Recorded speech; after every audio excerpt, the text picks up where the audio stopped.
Eu queria que você abrisse a sua Bíblia comigo em Apocalipse, capítulo 4.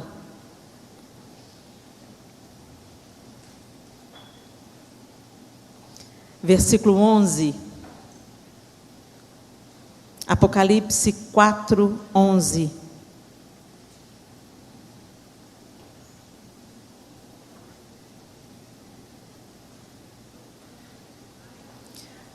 O texto da palavra de Deus diz assim: digno és, Senhor, de receber glória e honra e poder, porque tu criaste todas as coisas, e por tua vontade são e foram criadas. Deus criou todas as coisas, e Ele criou todas as coisas por quê? Ele criou todas as coisas porque Ele quis. Porque Ele é Deus, porque Ele é soberano, e porque Ele quis criar todas as coisas. E Ele criou o homem, Ele criou as árvores, Ele criou os oceanos, Ele criou as montanhas, os animais marinhos, os terrestres, as aves dos céus. Ele criou todas as coisas. E por que Ele criou? Porque Ele quis. Em Colossenses 1,16 diz assim: porque nele foram criadas todas as coisas que há nos céus e na terra, visíveis e invisíveis, sejam tronos, sejam dominações, sejam principados, sejam potestades, tudo foi criado por Ele e para Ele, e Ele é antes de todas as coisas, e todas as coisas subsistem por Ele.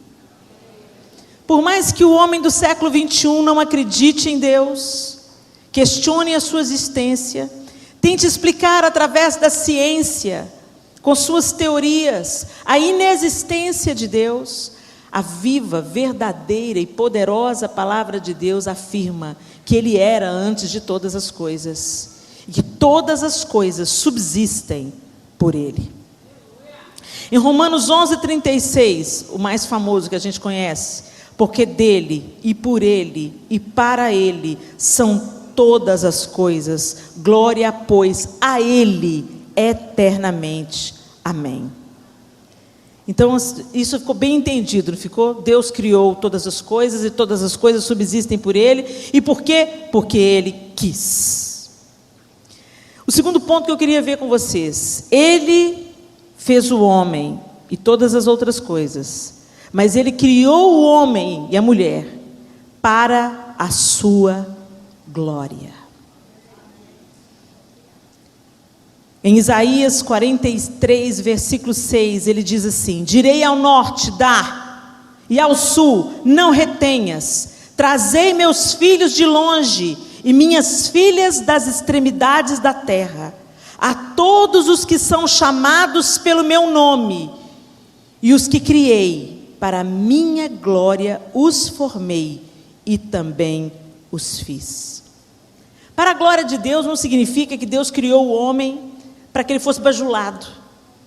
Deus não criou o homem porque queria mais glória. Ele já era glorioso antes de criar o homem.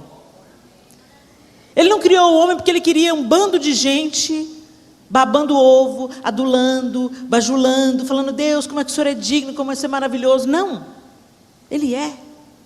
Ele está estabelecido antes que nós fôssemos. Então o que significa isso, Helena? Deus nos criou para a sua glória, para compartilharmos com Ele, para estarmos com Ele, para nos relacionarmos com Ele e experimentarmos nele sua glória. Quando você é curado, isso é glória de Deus. Quando você é sustentado no meio da adversidade, isso é a glória de Deus. Quando você é encorajado a prosseguir no meio das lutas, isso é a glória de Deus. Quando você subsiste e vence o pecado, isso é a glória de Deus.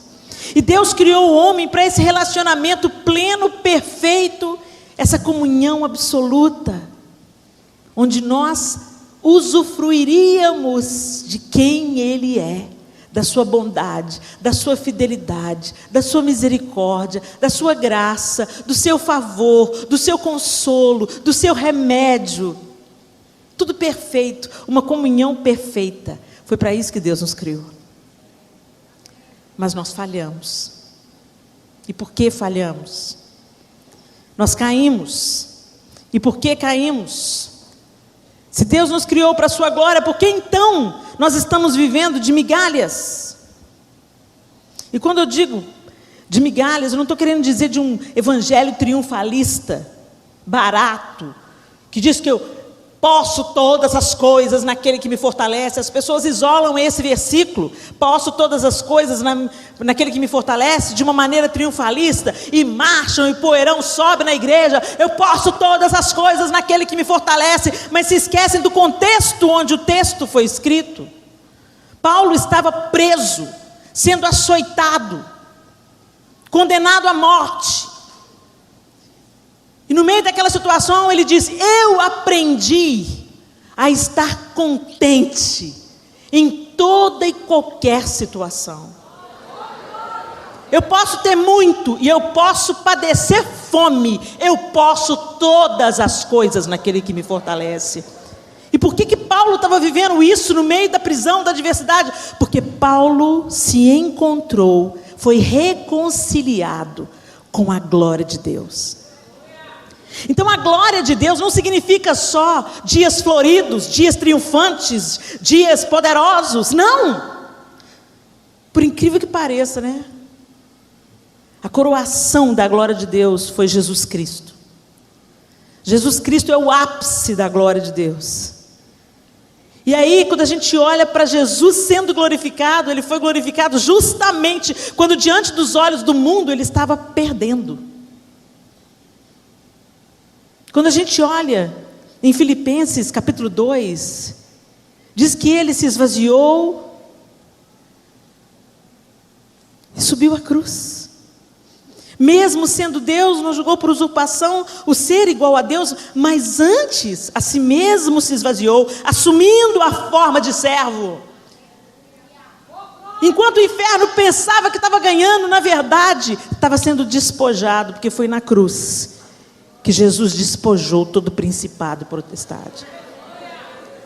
Então são os paradoxos divinos. Quando parecia que Jesus estava perdendo, foi justamente aí, porque quando você lê o capítulo 2 de Filipenses, fala, Ele se esvaziou, assumindo a forma de servo, e aí ele fala que morreu morte e morte de cruz. Pelo que Deus o exaltou soberanamente e lhe deu um nome que é sobre todo nome. Foi porque Ele foi moído, foi porque Ele foi esmagado, foi porque Ele se submeteu ao processo, foi porque Ele entregou a sua vida por nós, para nos religar novamente à glória de Deus. Foi por causa disso que Ele recebeu o nome que é sobre todo nome, diante do qual todo joelho irá se dobrar.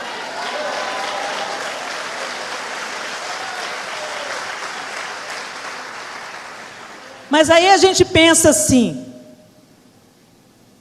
mas se eu sou crente, se eu tenho Jesus, Jesus já venceu, então eu não vou experimentar luta, eu não vou experimentar fracasso, não vou experimentar provação, não vou experimentar perseguição, não, porque Jesus já pagou tudo, Então me explica o que aconteceu com os discípulos, os caras mais íntimos de Jesus, os caras que andaram com o mestre. Todos eles, exceto João, foram mortos brutalmente, assassinados. Foram caçados como animais, degolados, decapitados, crucificados de cabeça para baixo. Estevão foi apedrejado antes de Paulo ser alcançado pela mão do Senhor. E aí, Jesus não estava com eles? A glória de Deus não estava com eles? Eles estavam perdendo? Incrivelmente, aqueles homens que foram brutalmente assassinados varreram o planeta até os dias de hoje com a mensagem do Evangelho. Quem quiser Vira após mim, negue-se a si mesmo. Quem quiser me seguir, tome a sua cruz. Dia após dia, negue-se a si mesmo. Dia após dia, tome a sua cruz. Quem quiser vir após mim, negue-se a si mesmo.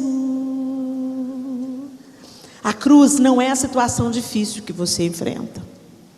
A cruz não é o seu casamento fracassado. A cruz não é a sua sogra difícil. A cruz não é a enfermidade que você traz na carne.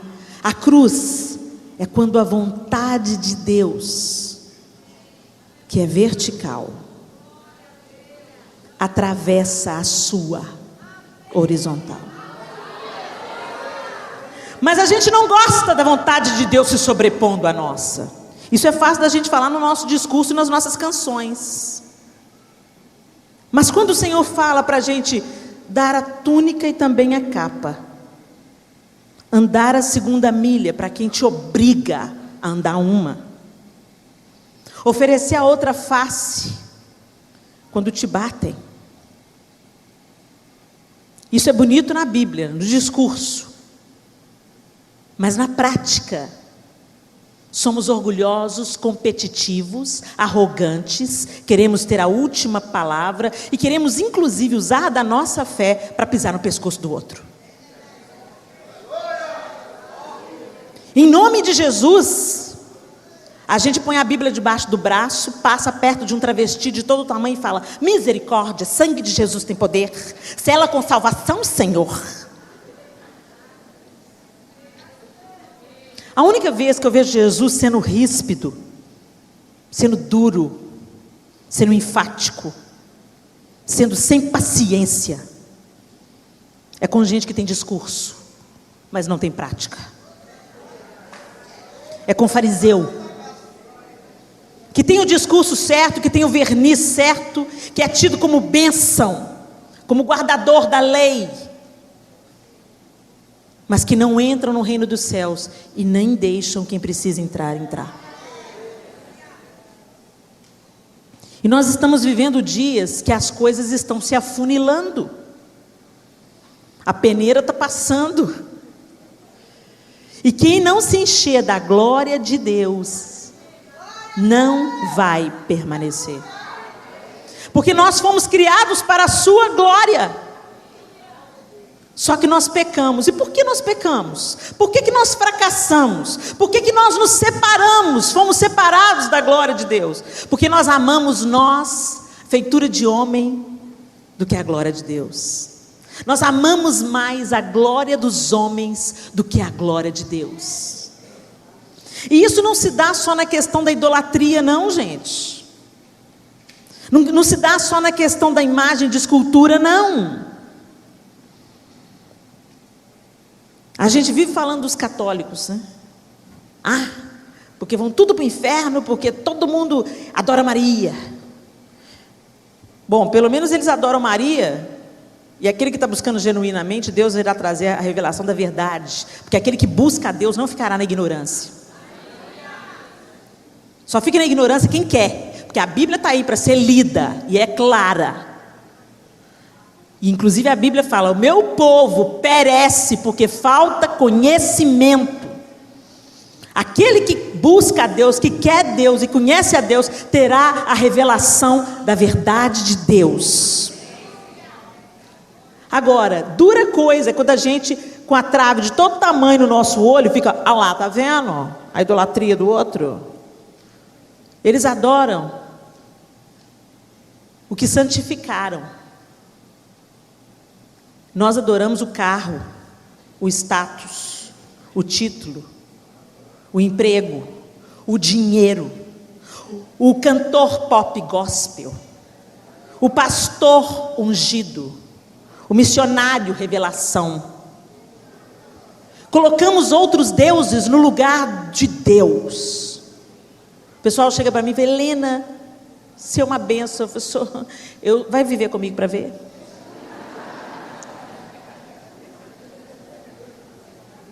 O meu maior anseio é ser uma bênção na vida do meu marido e dos meus 4 filhos. Se eu conseguir ser mansa com eles, como eu sou com vocês, eu serei uma vitoriosa. Se eu conseguir ser amorosa com eles, compassiva, crente mesmo, porque a gente vive de verniz. O pastor chega em casa e fala: oi pastor, tudo bem? Até a voz muda. O filho do pastor de 4 anos sobe no sofá, seu sofá novo que custou 8 mil reais, você está pagando em 12 prestações. Sobe no seu sofá, começa a pular, e você fala assim: oi filhinho, bonito, desce daí amorzinho, senão faz dodói. Aí o pastor vai embora com a família dele, depois de você pôr todo aquele verniz. Aí o filhinho dele, seu filhinho, com 4 anos, 5 anos, também gostou da ideia do filho do pastor, sobe no sofá.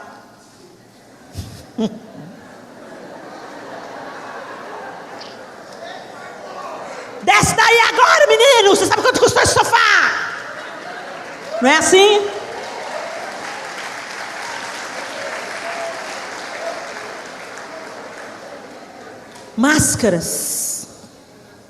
Máscaras de santidade.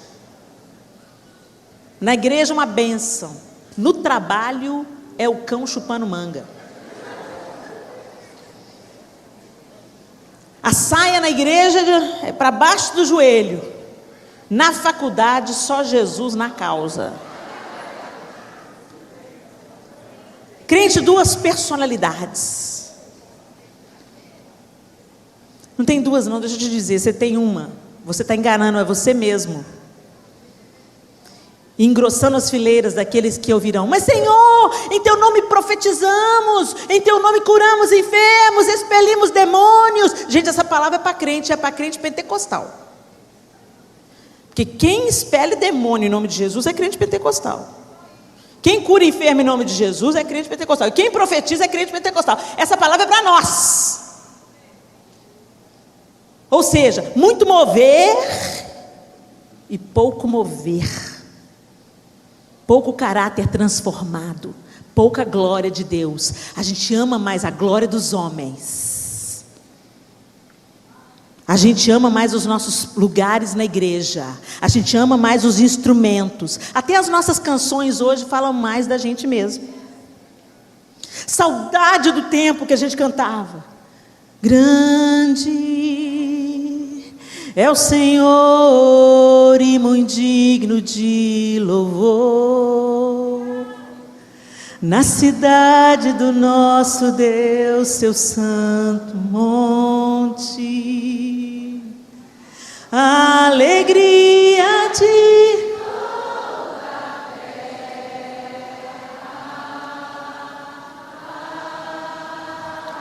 pra te adorar,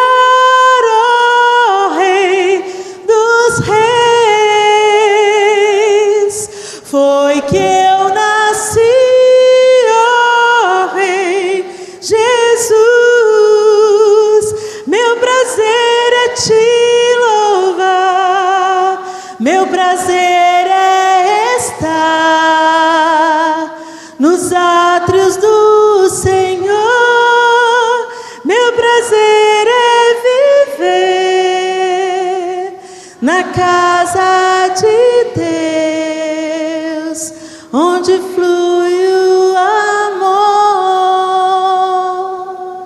Tu és fiel, Senhor, tu és fiel, Senhor, dia após dia, com bênção sem fim. Tua mercê me sustenta. Tu és fiel, Senhor, fiel a mim. és tu, quão grande és tu, és o poderoso Rei, mas vieste em mim reinar, quão grande és tu, quão grande és tu,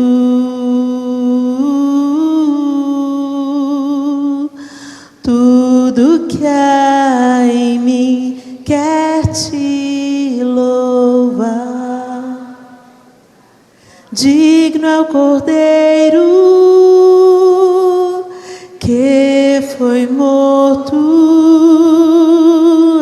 santo, santo Ele é. Um novo cântico ao que se assenta sobre o trono dos céus. Santo, santo, santo, Deus Todo-Poderoso, que era e é e há de vir. Com a criação eu canto louvores ao Rei dos Reis. És tudo para mim e eu te adorarei.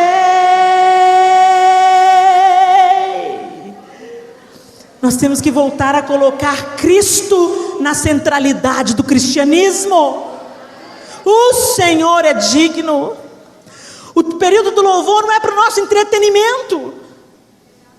Eu entendo que os artistas cristãos, o artista cristão, ele tem tantas coisas a explorar. Tem lugar a música de cura, tem lugar a música de consolo, tem lugar a música de esperança, tem lugar a música de fé. Mas na hora do nosso culto, quando nós nos reunimos como corpo, é para um só aparecer, é para um só ser glorificado, é para um só ser levantado, é para um só ser exaltado. É o nome dele, é o nome dele. É por isso que se chama culto. Não é entretenimento para você. O período de louvor não é, ai, hoje eu não gostei do louvor não, aquela música que cantou eu não conhecia. Mas o louvor não é para você não, bem. Viu? O louvor é para Deus. Aprende a música e junte-se a nós, para adorar o Mestre. A música de consolo, de esperança, de refrigério, de cura, você vai escutar lá no seu quarto. Na nossa adoração que se dá 24/7. 24 horas por dia, 7 dias por semana. Conectados com o Senhor todo o tempo. A gente vai recebendo dele, sendo curado por ele. Aí põe lá a Ludmilla, né?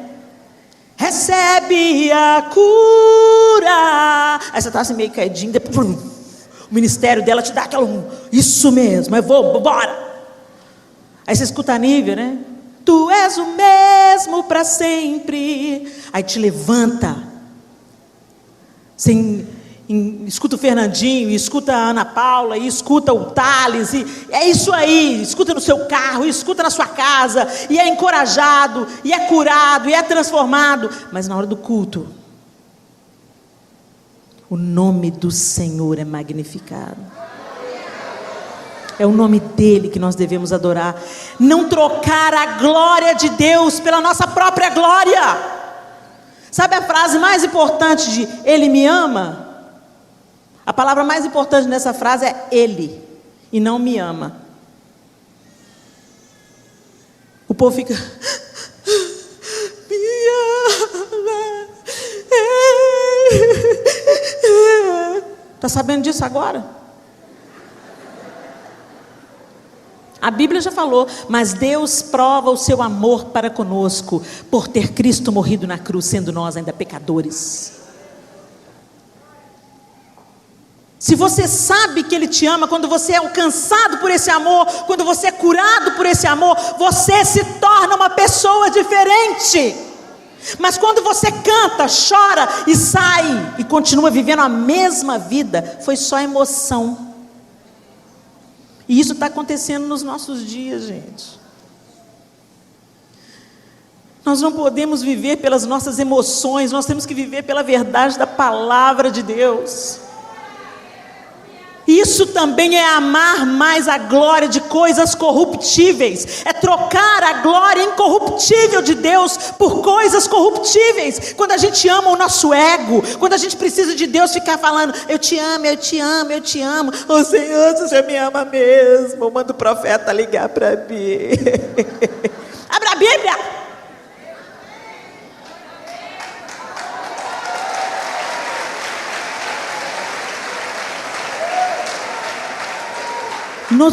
A coisa está tão difícil no nosso tempo, gente, que nós estamos fazendo dos profetas de Deus pais de santo. Quando Deus quer te dar uma palavra, Ele te encontra. Não precisa ser ir, ficar de fila em fila. Ora por mim, põe a sua mão na minha cabeça. Por que eu vou pôr a mão na sua cabeça? Eu preciso da mão de Jesus na minha. Então vamos fazer o seguinte, vamos orar juntos e Ele coloca a mão nas nossas cabeças.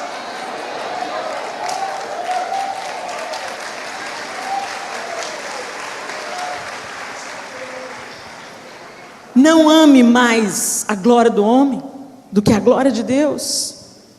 Lá em Romanos 3:23, a palavra de Deus aponta o nosso equívoco, porque todos pecaram e destituídos estão da glória de Deus.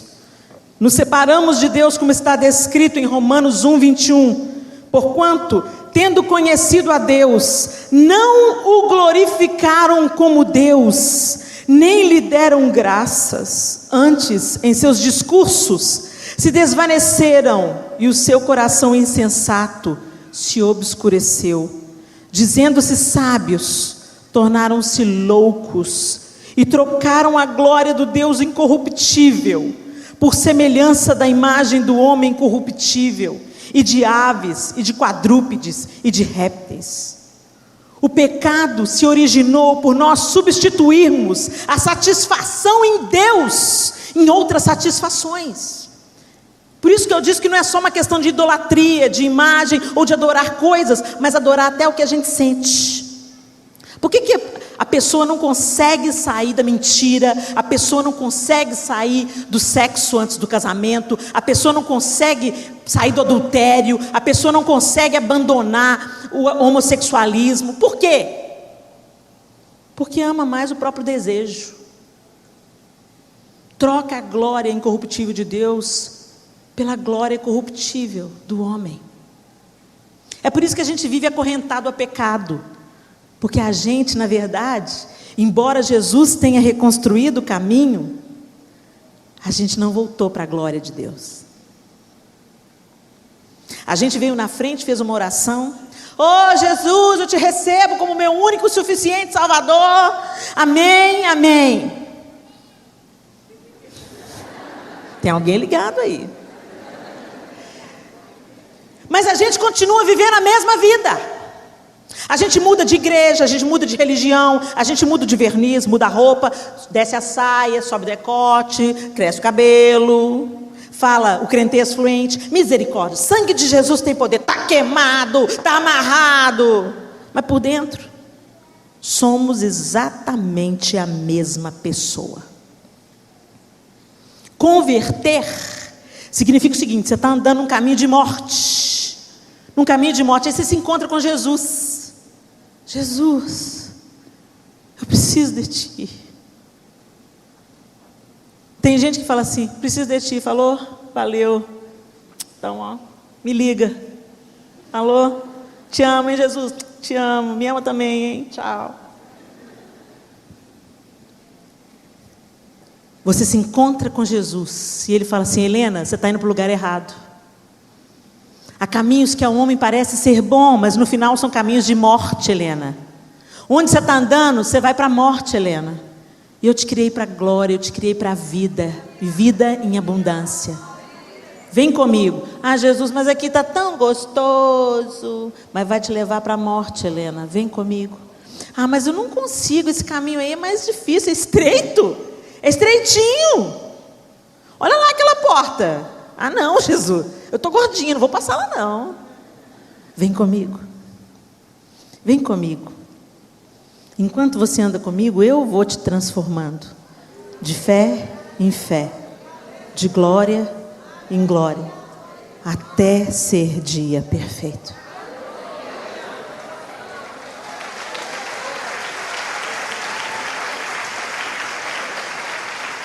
Por isso que o primeiro pré-requisito que Jesus falou, quer me seguir? Negue-se a si mesmo. Você está negando a você mesmo? Você está perdendo a discussão? Você está abaixando a cabeça? Você está pedindo perdão? Você está perdoando?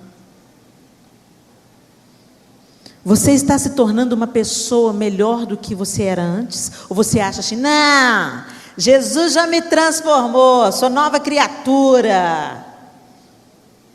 Quem está vivendo com você diz a mesma coisa? É muito fácil a gente cantar. Ah, eu sou nova criatura. Música gostosa, né? Mas não é só música, gente. Ser nova criatura é uma nova atitude, uma nova pessoa. Eu já estava na igreja há anos, cantava no coral, toda bonitinha por fora. Aí um dia eu estava na casa dos meus pais, e eu fui corrigir a minha filha primogênita, ela tinha 2, 3 anos na época. E o meu pai não suportava ver a minha filha chorar. Mas a Clara não estava chorando porque estava sendo corrigida. O João não tinha nem encostado a varinha nela ainda. Era assim, quando ela sabia que a gente avisava uma vez, Clara, não faça isso por causa disso, disso e disso. Aí ela continuava, segunda advertência, Clara, não faça isso, nós já te falamos por causa disso e disso e disso. Se a gente tivesse que chamar a terceira vez a atenção, aí ela ia ser corrigida com a vara. Era vara mesmo. Uma varinha limpinha para não machucar, aplicada no bumbum, 3 varadas no lugar pedagogicamente indicado. Sem espancamento, sem excesso, sem humilhação, sem exposição. Então a gente ia tomar um copo d'água, porque quem bate em filho com raiva não está se corrigindo, está se vingando. Ia dar uma volta, tomava uma água, respirava fundo, pegava a vara, falava, vamos ali no quarto para tirar ela da vista das pessoas, para ela não se sentir humilhada. Vamos lá. Mas a Clara já sabia o caminho das pedras. Quando a gente falava, vamos para o quarto, ela, não! Não sei quem que ela puxou. Fazia um drama. Mas o João, que era o mais indicado para aplicar a correção, porque ele é muito calmo, o João esperava ela dar os ataques dela. E quando ela se acalmava, ele falava, papai vai te corrigir, você sabe por quê? E a gente fazia ela falar por quê, para a gente ter certeza que ela sabia por que ia ser corrigida. Mas quando estava nesse processo, meu pai, que estava fora, saiu para comprar uma coisa para o almoço, chegou. E naquele dia ela estava testando a gente. Eu acho que ela pensou, estou na casa do meu avô, meu pai não vai me bater. Se enganou. Mas aí meu pai chegou e ela estava no processo antes correção. Drama. Não, papai, por favor, papai, me perdoa, papai, não faço mais, papai. A gente já conhecia essa balela, mas o papai não. E o papai ficou agitado. O que está acontecendo? O que está acontecendo? Por que a Clara está chorando assim? Não, pai, sabe o que é? Que o João vai corrigir ela. Não, aqui em casa não. Aqui em casa ele não vai corrigir ela não. E já foi para a porta do quarto onde a Clara estava e bateu na porta. João Lúcio! Quando a Clara ouviu o meu pai. Vovó, socorro, vovó!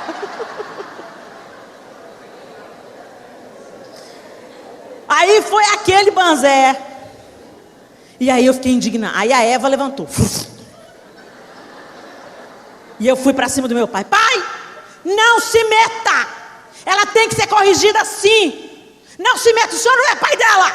Nesse tom. Olha que crente. Olha que benção. Crente do fogo essa, né? Os vizinhos, tudo com o olho desse tamanho. A casa dos crentes caindo. E o meu pai gritando comigo, meu irmão se metendo no meio, aquele banzé. Aí eu abro a porta, o João Lúcio, meu marido é muito tranquilo, meu marido é uma benção. Meu marido abriu a porta e olhou. A Clara também olhou. O que está acontecendo? E eu peguei a Clara, vem aqui, vamos embora para casa, João, vamos embora agora. E a minha mãe entrou na minha frente, falou, Leninha, você não nasceu de novo.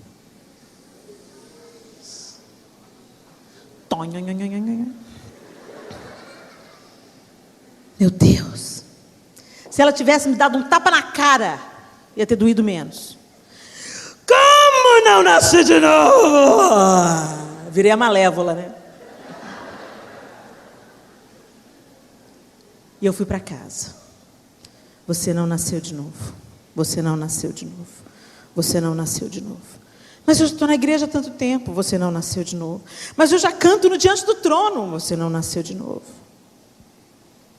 Na verdade, eu não cantava no Diante do Trono. Eu cantava no El Chamar, o grupo que antecedeu o Diante do Trono. Eu canto no louvor da igreja. Eu dou dízimo e oferta. Eu sou uma esposa fiel, Senhor. Eu só me relacionei sexualmente com meu marido depois do casamento. Olha como é que eu sou boazinha. A minha mãe não tinha direito. Você não nasceu de novo. Você não nasceu de novo. Mas eu não uso decote, não uso saia curta. Você não nasceu de novo. É isso que Jesus chamou de sepulcro caiado. Reformado por fora. Branquinho. Bonito. Aparentemente limpo. Justo. Mas é como se Deus tivesse acendido o interruptor do quarto escuro do meu coração. E eu já estava na igreja há muito tempo. Eu fazia tudo certinho. Eu amava Deus, sim, eu amava. Mas eu estava governando a minha vida. Eu fazia o que eu queria fazer. Eu era aquele tipo de crente, não, eu sou crente, mas não sou boba, não. Eu era aquele tipo de crente que, não, eu dou um boi para não entrar numa briga, mas uma boiada para não sair dela. Estava lá a mesma Helena, necessitada desesperadamente de aprovação, por isso que eu estava no louvor, porque eu precisava de ser amada, eu precisava de ser aplaudida, eu precisava de ser reconhecida. Então, um lugar para isso, bom, louvor, teatro. Presta atenção, artista cristão. O que você faz para Deus não importa. Não importa se você tem uma voz linda, toca pra caramba, não importa. O que o inferno vai ver na sua vida é se é cheio da glória de Deus, ou se é cheio da glória do homem. O que te difere no mundo espiritual é se a glória de Deus brilha em você, ou se é a glória do homem que brilha em você. E nós estamos vivendo dias tão complicados que fica até difícil de discernir. Mas eu vou dizer uma coisa para vocês, a glória de Deus está brilhando pouco. Sabe por quê? Porque a glória de Deus irá trazer unidade. Será que é a unidade que a gente tem visto a igreja? A igreja se move em unidade? Ou é um querendo engolir o outro, um querendo ter mais do que o outro, um achando que reino particular? Nós estamos para estabelecer o reino de Deus e não o nosso. Uma vez eu fui escutar uma palavra e aí começou a pregar sobre orgulho. Aí eu falei assim, por que eu estou ouvindo essa palavra? Essa palavra não é para mim. Fulano é que tinha que estar aqui.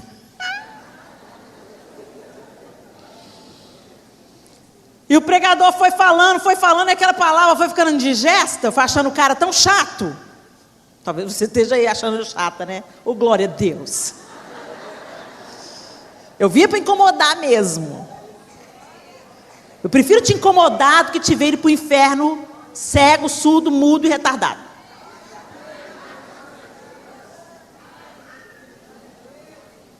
Aí a palavra começou a me incomodar. O que esse pastor pensa que ele é? E de repente o cara começou a falar tudo da minha vida. Mas a gente não aceita que a palavra é para a gente. A gente fala, fulano é que tinha que estar aqui. Às vezes você está pensando aí, palavra de Deus. Fulano tinha que estar aqui, mas foi você que Deus trouxe. O que será?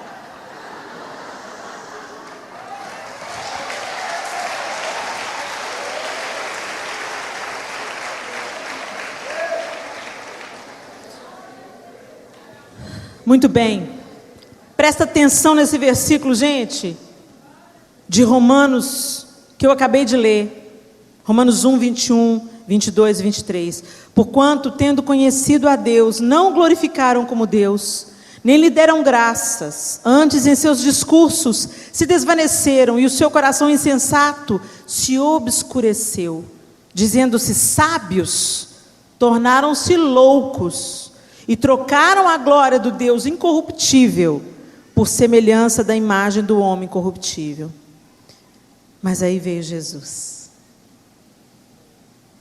Jesus veio para nos resgatar do nosso fracasso em viver para a glória de Deus.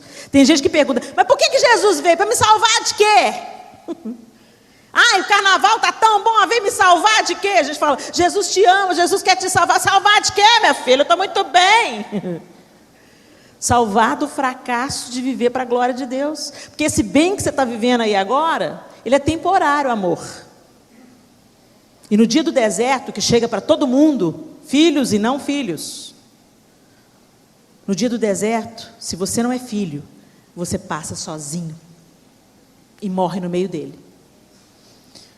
Deus não nos prometeu que nós não passaríamos por desertos, mas falou que estaria conosco todos os dias até a consumação do século. E na parte do deserto que você não consegue andar, Ele te coloca nos ombros e te atravessa. Essa é a diferença de viver para a glória de Deus. Jesus veio. E em 1 Timóteo, capítulo 1, verso 15 diz, essa é uma palavra fiel e digna de toda aceitação, que Cristo veio ao mundo para salvar os pecadores, dos quais eu sou o principal. Deus nos resgatou, sacrificando o seu Filho, que veio para restituir ao homem a glória de Deus. Em Romanos 8:1, portanto, agora nenhuma condenação há para os que estão em Cristo Jesus, que não andam segundo a carne, mas segundo o Espírito.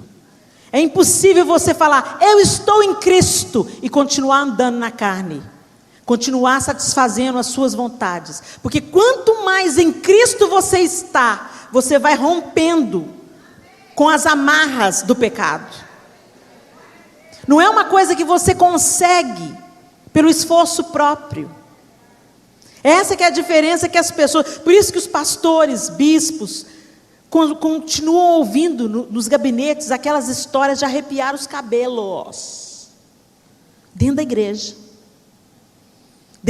o divórcio, dentro da igreja o adultério, dentro da igreja o assassinato, dentro da igreja a inveja, dentro da igreja a cobiça, dentro da igreja a competição, a infidelidade, dentro da igreja, a deslealdade entre amigos, um querendo furar o olho do outro, os escândalos dentro da igreja.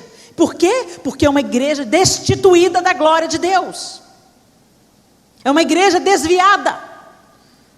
E aí nós voltamos a Romanos capítulo 1, conheceram a glória de Deus, mas trocaram a glória de Deus pela glória do homem. Trocaram pelo pecado, trocaram pelo prazer momentâneo, trocaram pelos elogios, trocaram pela vaidade, trocaram pelo orgulho, trocaram pelos achismos. Já viu tanto de crente que acha? É só você pôr uma opinião polêmica. Uma vez eu coloquei no meu Instagram, assim, no dia das manifestações, eu coloquei um punho com a bandeira do Brasil e escrito assim, muda Brasil. Para que eu fui fazer isso?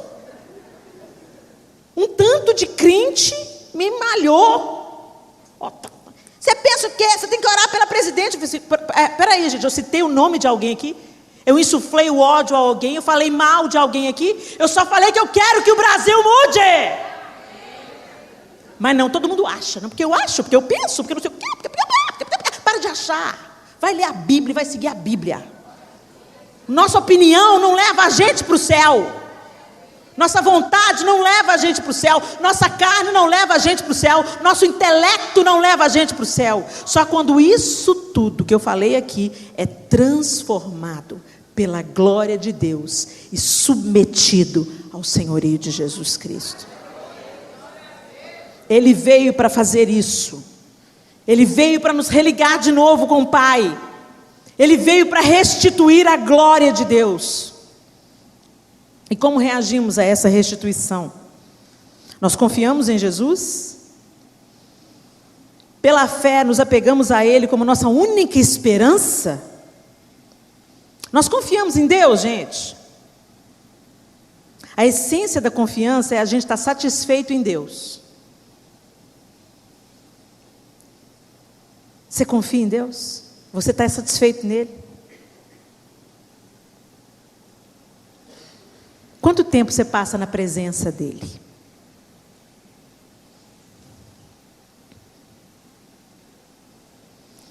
Quando alguma coisa é muito importante para a gente encontra tempo. Não é assim? A gente sempre dá um jeito. Eu me lembro quando eu estava namorando o João. Esse ano, se Deus quiser, a gente faz 25 anos de casados. E tem sido uma caminhada tão bonita, para a glória de Deus. Deus me deu mais do que eu merecia. Mas eu lembro quando a gente estava namorando, a gente se ligava toda hora. E não tinha celular, né? Era por telefone. Aí minha mãe ficava brava. Ah, essa conta de telefone, Leninha! Aí eu falava, meu bem, vou ter que desligar. Mamãe tá xingando. Um beijo para você. Aí ele falava, um beijo para você também. Eu falei, então desliga. Aí ele falava assim, então desliga você. Ah, então tá bom, vamos contar de 1 até 3, a gente desliga junto, tá? Tá.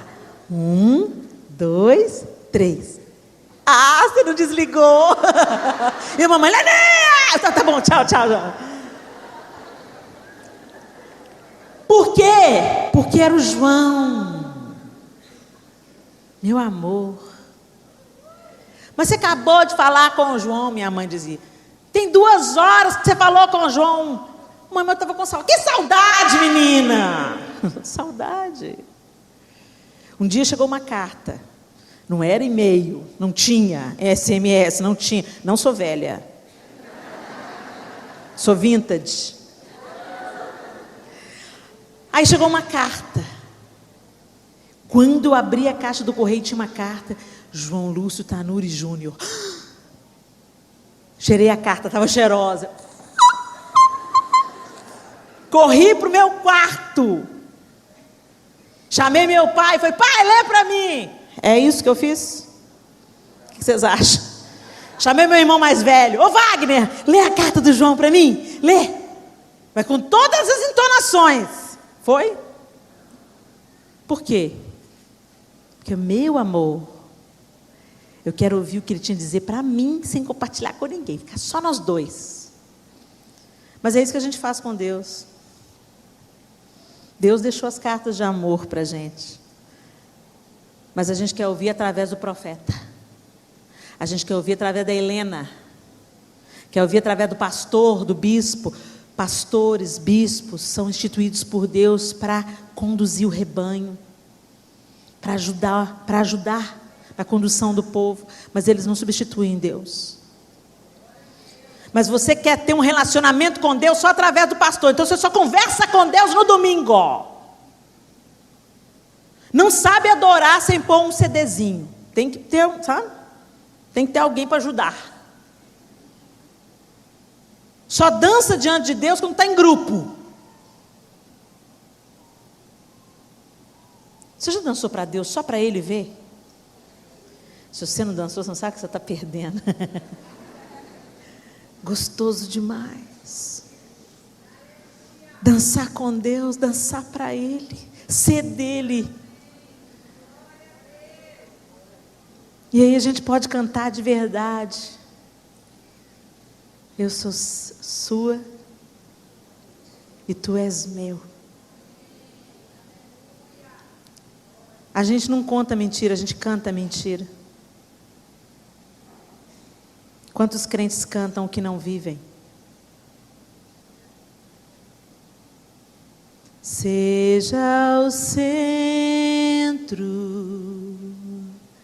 seja o tudo em meu coração, Senhor. Aí quando o Senhor vai atender essa oração, e Ele quer ser o centro, e você está orando, pedindo para Ele ser o centro, nas suas canções, e Ele começa a interferir, e a derrubar os outros ídolos no seu coração, você fica bravo. Não, Senhor, não vai tirar isso não. O Senhor tira alguma coisa que você gosta muito, um bezerrinho de ouro, aí você acha ruim com Deus.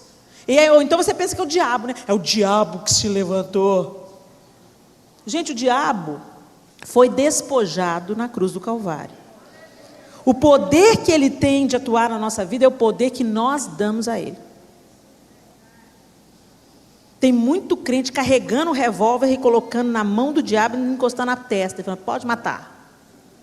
E ele não vai perder a oportunidade, como oportunista que ele é. Você fala que é o diabo que está se andando na sua casa, mas você não busca e não se apega à glória de Deus. Você prefere ver novela, você prefere assistir BBB, você prefere fazer as coisinhas que você gosta tanto, né? Porque afinal de contas não tem nada a ver. Não tem nada a ver, gente.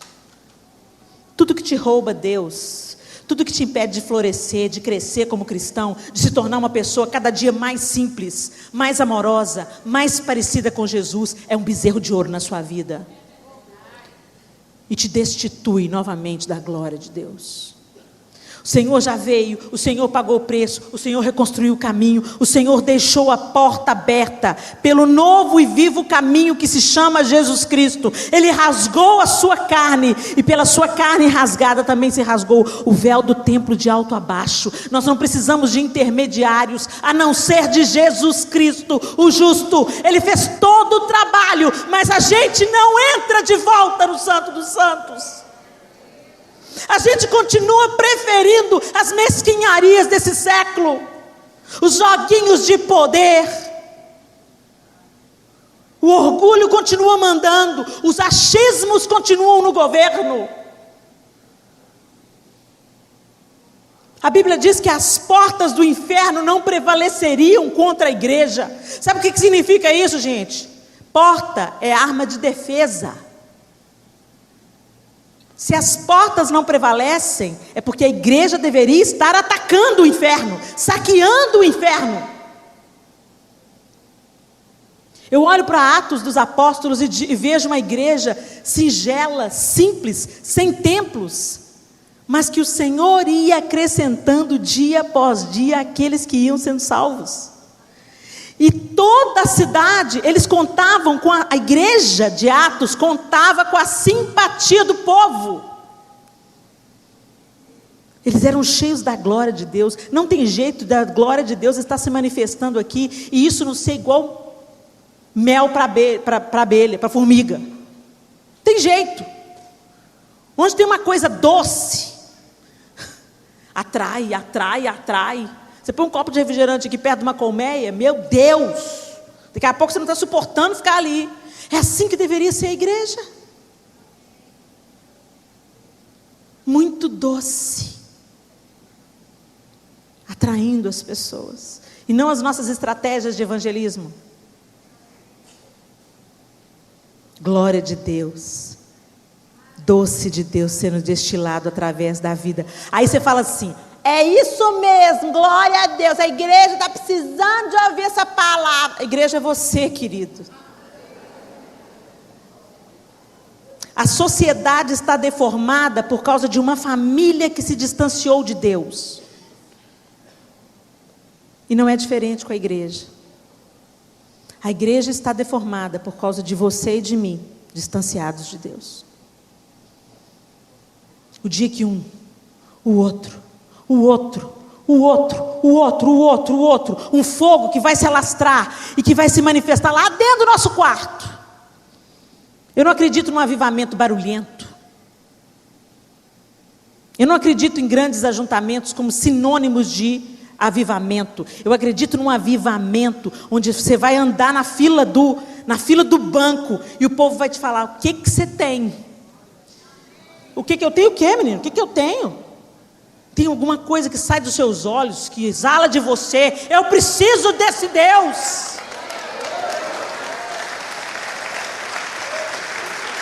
É isso que é avivamento. Quando a glória de Deus tampar a gente, ela sair pelos nossos olhos, ela sair pela nossa boca, ou quando a gente não precisar de falar nada, e a glória de Deus será vista. Mas isso nasce no relacionamento, na intimidade, em deixarmos a glória dos homens, os elogios, os títulos. Uma vez eu conheci um seminarista.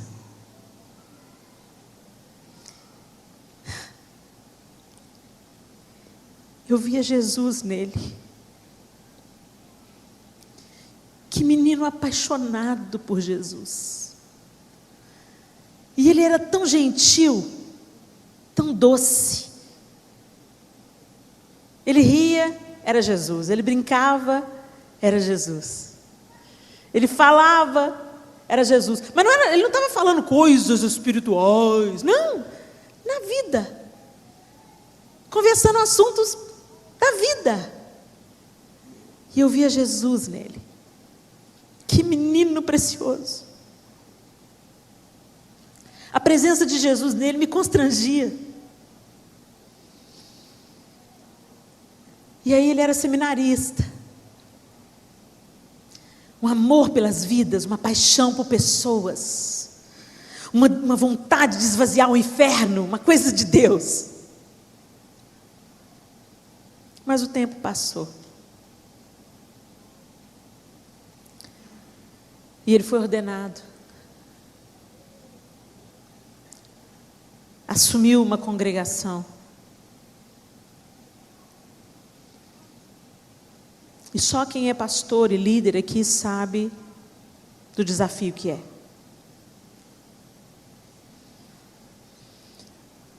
Muitas pressões, traições, tudo que Jesus passou no pacote. Porque no pacote do cristianismo tem glória, mas também tem cruz. Às vezes as pessoas que o líder mais investe são justamente aquelas que enfiam a faca. Incompreensão, traições, abandono, rupturas, rebeliões. Mas o que acontece? Ao invés disso ir tornando ele mais amoroso, mais apegado ao Senhor, mais dependente do Senhor, para perdoar, para prosseguir, para permanecer. Não.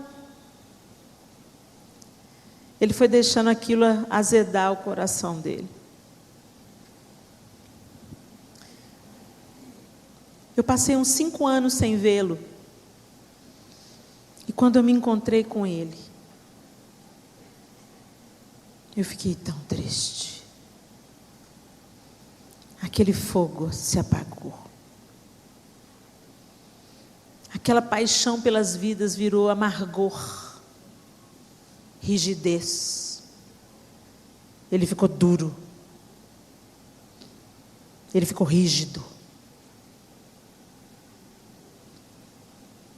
E eu olhei para ele e pensei: Jesus, sem o Senhor, nós nada podemos fazer, de fato. As circunstâncias nos azedam, o brilho se vai, e a gente anda como Moisés, põe um véu no rosto, mas a glória já se foi. O Senhor não quer que você viva assim. O Senhor quer que você viva para a glória dEle. Se volte para a glória de Deus. É como se fosse um palácio adornado de todas as riquezas, e você insistisse em viver na favela dos seus desejos. E eu não estou depreciando a favela aqui não, mas quem mora em favela sabe como é, falta tudo, saneamento básico, tem comunidades que o correio nem vai lá, o caminhão de gás não sobe. Jesus deixou a glória e veio para o barracão de favela, para nos levar de volta para o palácio. Mas a porta já foi aberta, o caminho para o palácio já foi ensinado, mas a gente insiste em viver no barraco de favela, que é essa carne, que é essa glória corruptível, que é aquilo que nós não levaremos para o caixão. Nem cabe no caixão o que a gente tem, o que a gente valoriza.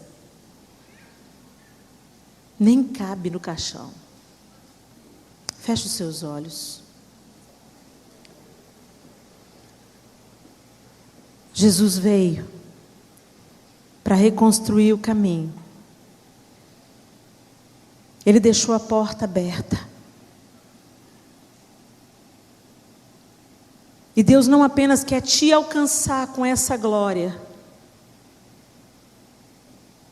mas manifestar a glória dele através de você.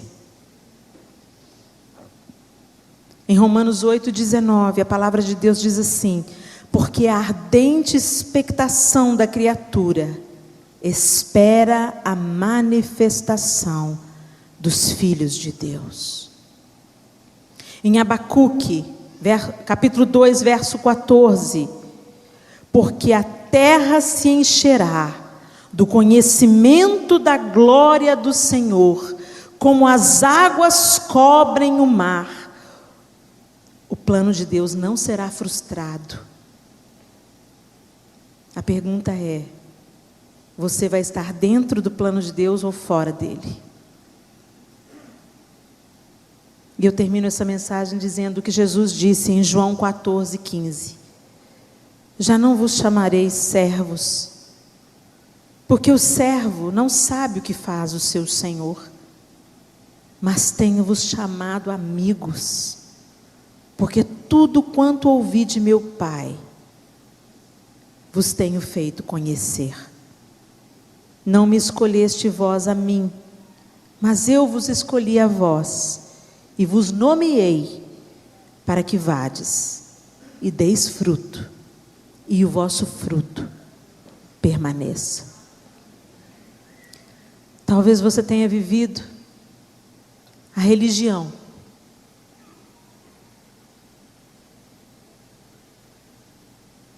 Talvez você tenha entrado numa igreja e ali praticado todos os dogmas da religião.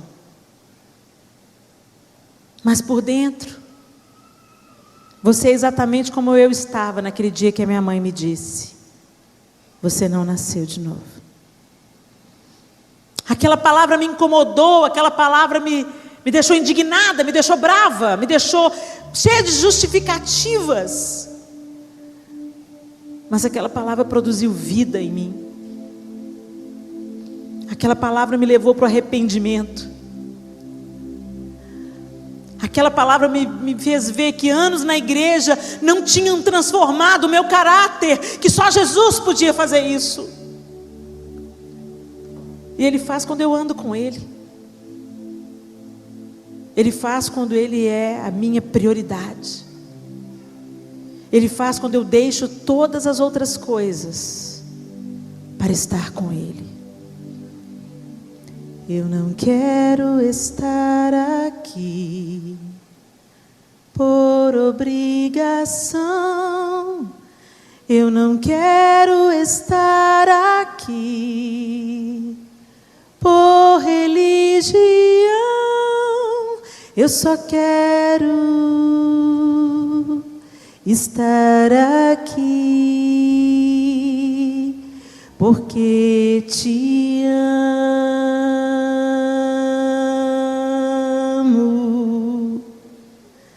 Eu não quero estar aqui para fazer uma canção. Eu não quero estar aqui para pedir algo de tuas mãos. Eu só quero estar aqui porque te amo.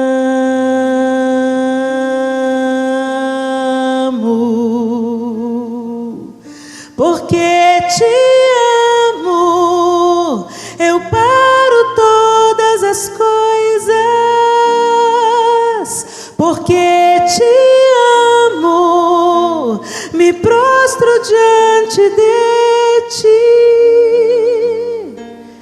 Porque te amo, escolho a boa parte, que é estar aqui, que é te adorar, Senhor, que é te ouvir, que é estar aqui, porque te amo.